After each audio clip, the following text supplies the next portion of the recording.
Ito ang isda.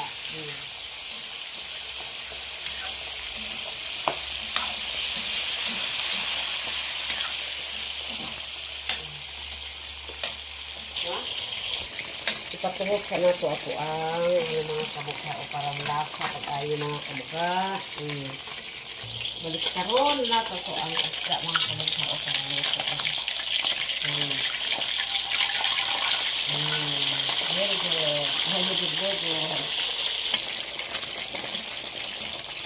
Ito yung mga kabukha para sabuan mga kabukha kay gata lang ito isabaw ani mga kabukha para lasa kayo mga kabukha.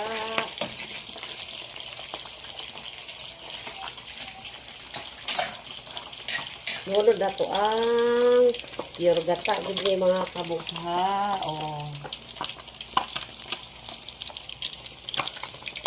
Pauna na ito mga kabukha kaya naluto na. Ito ang pinirito.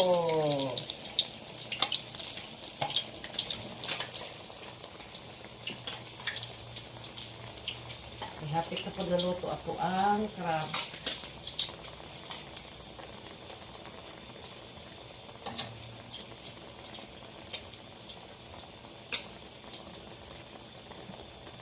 Ito natin ni ang mga lamas sa kinabuhi, mga kabugha. Ito.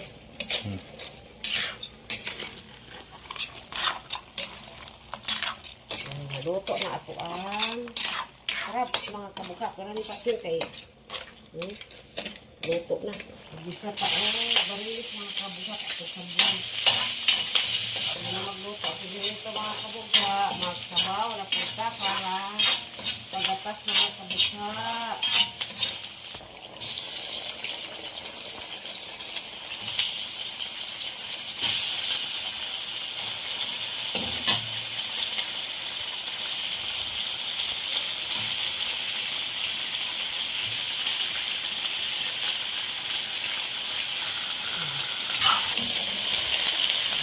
Ipos, nato mga kabugha, kaya kabuan. Sabaw ko barilis mga kabugha. Tutabi o bisa ka para mawala ang langsa. Ilunod na nato ang dahon sa sili mga kabugha. Okay.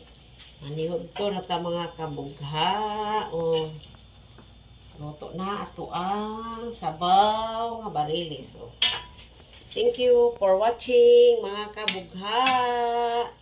Bye. Luto na.